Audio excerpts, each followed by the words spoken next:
欢迎来到卢叔讲经典，一句经典道尽人生，读懂变化，看清人生。很多人每天诵经、念佛、拜忏，功课做得很认真，心里却藏着一个模糊的念头。他们把最后念出来的那几段文字，或者心里默念的那几句话，当作一种收尾，好像一场演出结束后的谢幕。做完之后，合上经本，该忙什么就去忙什么了。那个叫做回向的环节，在他们看来，不过是整个仪式里顺带的一环。其实恰恰相反，回向从来不是附带的尾声，它本身就可以是一趟完整的修行，甚至可以说，前面的所有功课都是在为这一念的转动积蓄力量。佛经里有一部很短的经文，叫《佛说甚深大回向经》。经中记载，佛陀告诉明天菩萨，修行的功德如果只是停留在自己身上，就像把一滴水攥在手心，很快就会被风吹干。但如果把这滴水放进大海，它就和整个大海一样，永远不会干涸。回向的用意就在这里，它不是把自己修来的东西分给别人，自己就变少了，而是把有限的心量打开，让一滴水认出自己本来就在大海里。很多人不敢认真回向，是怕吃亏。好不容易念了一部经，拜了多少拜，心里想着，这些功德要是都给了别人，我自己不就白修了吗？这种想法来自一个很深的误会，以为功德像一块饼，切一块出去，自己手里就少一块。其实功德是从清净心里生出来的，它不受切割，也不受数量限制。你把手里的灯点亮另一盏灯，第一盏灯的光并没有变暗，反而让整个房间更亮了。回向就是这个道理，你越是愿意把功德指向更广阔的众生，你的心量就越开阔，功德的力量反而越深越厚。华严经里讲，不为自己求安乐，但愿众生得离苦。这句话被很多人当成高尚的口号，觉得那是菩萨才有的境界，离自己太远。其实回向就是把这种精神变成每天可以操作的方法。你不用等到修成菩萨那一天才开始回向，而是在每一次合掌，每一次念诵之后，直接去练习把心量打开。回向本身就是一条路，走在上面的人会慢慢发现，原来自己的心没有想象中那么小。回向还有一个很现实的作用，就是把零散的修行整合起来。今天念了半部经，明天持了几声佛号，后天又做了一点布施。如果这些功德没有被一个明确的方向收摄，它们就像散落的珠子，很容易在日常生活里被烦恼冲散。而回向就像一条线，把这些珠子串起来，让每一天的用功都朝着同一个方向去。这个方向一旦确定下来，修行的力量就开始凝聚了。很多人在回向的时候只念一个固定格式，比如愿以此功德庄严佛净土，念得很熟，但心里并没有真正升起那个愿。文字是文字，心是心，两者各走各的。这也不是错，只是可惜了。回向真正动人的地方，在于那一念的真诚。当你真的想到自己今天诵经的这份安静，不仅仅是为了让自己安心，而是希望某个正在受苦的人也能得到一点清凉，哪怕只是心里闪过这样一个念头，回向的力量就已经不一样了。回向之所以容易被忽略，还有一个原因，就是它看起来太简单了。很多人觉得修行最重要的是念佛要念到一心不乱，坐禅要做到身心脱落，回向不过是最后说几句话，没什么技术含量。但佛经里恰恰经常强调，一念回向的力量往往超过长时间的苦修。这不是鼓励偷懒，而是点出一个关键，修行到最后比的不是功夫深浅，而是心量大小。维摩诘经里有一段话说，菩萨把所有的功德都回向给一切众生，这样做的时候，心里并没有我在做回向的执着，也没有这些众生接受我的回向的分别，这才是最彻底的回向。当然，对我们普通人来说，一下子做到这么高的境界不容易，但可以慢慢练习。先从最朴素的念头开始，每一次做完善事后，真心的想一想，希望这份善的力量能扩散出去，能利益到更多人。哪怕一开始有点勉强，有点刻意，都没关系。做着做着，那个我的影子就会慢慢淡一些。回向还有一个很实际的功能，就是转化烦恼。有时候我们做完功课，心里觉得挺清静，但一出门遇到不顺心的事，马上又被打回原形。这是因为修行的力量还没有渗透到日常生活里。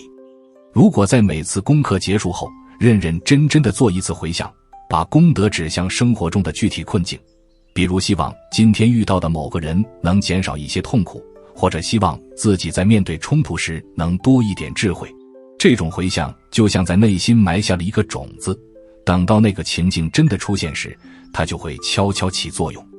很多人回向的时候喜欢回向给冤亲债主，这个说法在民间很流行，但容易让人带着一种恐惧和讨好的心理去做，好像回向是为了摆平什么。其实佛经里讲的回向，核心是慈悲，不是交易。你可以回向给那些曾经伤害过你的人，也可以回向给那些你曾经伤害过的人，但出发点不是害怕他们来找麻烦，而是真心希望他们也能离苦得乐。当这种心真实升起来的时候，你会发现自己心里那些拧着的结反而先松开了。法华经里有个比喻，说云层里落下来的雨没有分别心，大树得到的水分多，小草得到的水分少，但雨本身并没有偏心。回向也是这样，你把功德回向给一切众生，每个众生依自己的因缘得到不同的利益，但你的心是平等的。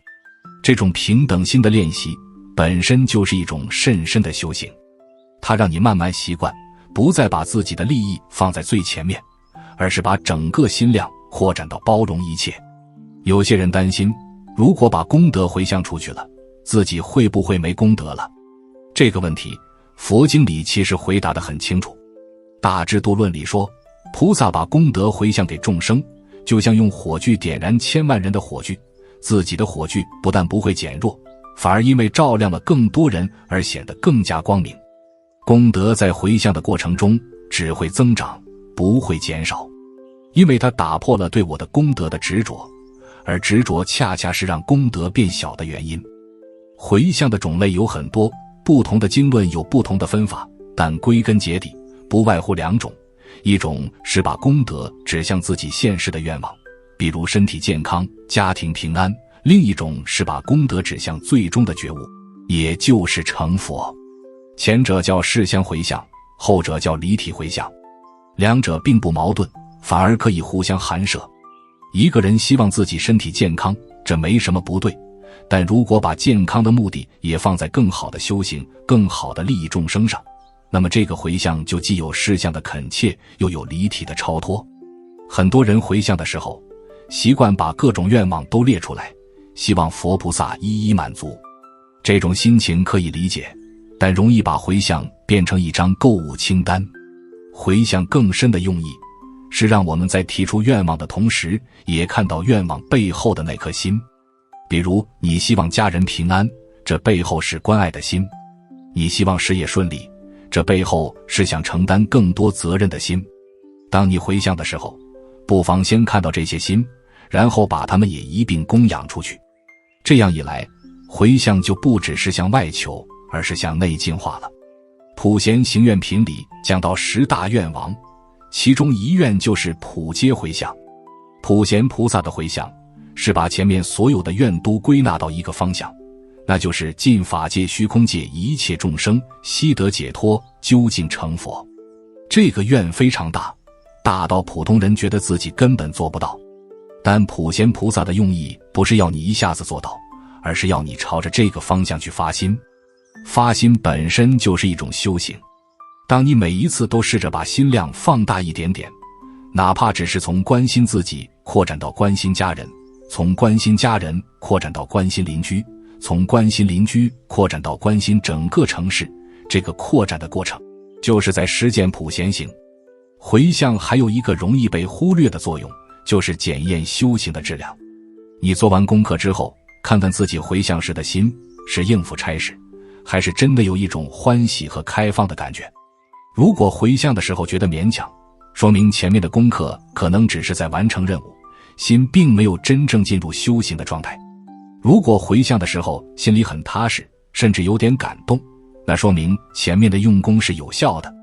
回向就像一个温度计，可以测出你修行的温度。有时候我们在回向的时候会流泪，这不是坏事。那种泪水往往不是因为悲伤，而是因为某种久违的柔软被触碰到了。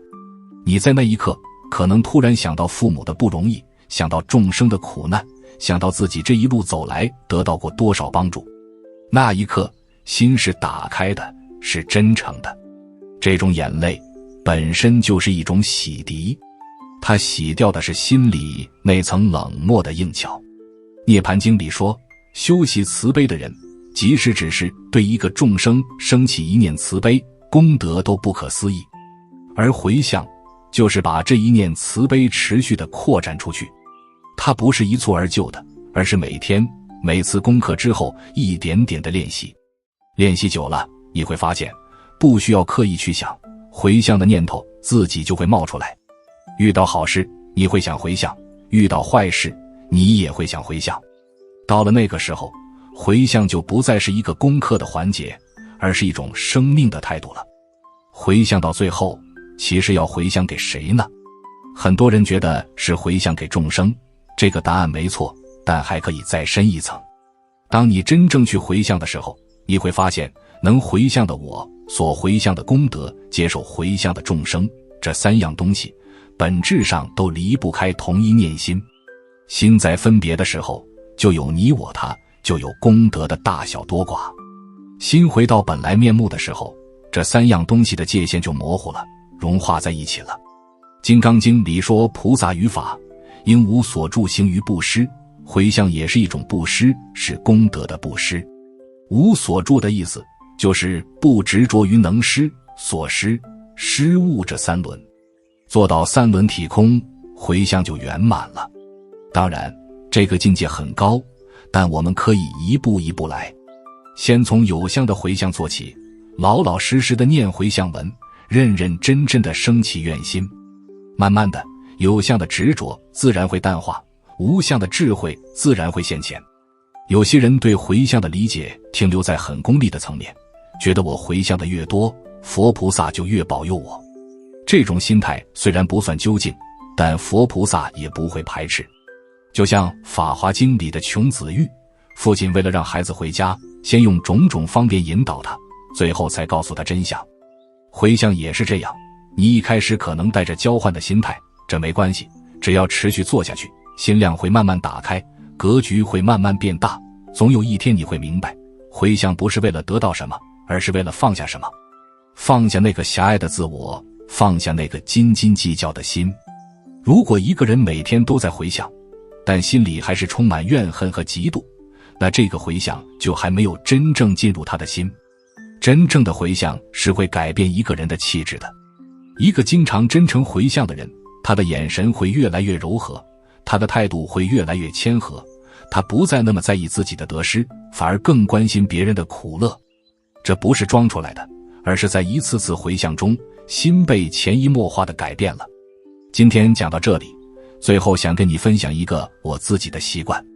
每次做完功课，我都会在心里默念一段很朴素的回向，不是什么高深的偈颂，就是很平常的话。愿我今天所有的安静，所有的善念，能分给那些正在吵闹中的人。愿我今天所有的明白，所有的清晰，能分给那些正在困惑中的人。愿我今天所有的坚持，所有的用功，能分给那些正在放弃中的人。愿我所有的一切都不只属于我自己。你也可以找到属于自己的回向方式，不必拘泥于固定的文字，只要心是真的，怎么说都可以。回向这条路没有门槛，随时可以开始。你从今天这次听完之后，就可以试试看，哪怕只是静静地做1分钟，把自己今天一点小小的善意，在心里默默地送给一个人，一个你想到的人，或者一个你并不认识但知道他很苦的人。就这一念，就已经是回向了。如果你愿意，可以把今天的心得留在留言区。你第一次认真做回向的时候，是什么样的感觉？或者你一直回向，中间有过什么体会？分享出来，对那些还不太敢回向的人来说，就是一份很好的鼓励。愿我们每一次的回想都像点亮一盏灯，灯灯相续，光明不绝。如果这一集对你有所提醒，欢迎订阅卢叔讲经典，并开启小铃铛，让经典的话在你需要的时候再次出现。用经典照见人心，用时间验证智慧。我们下节课再见。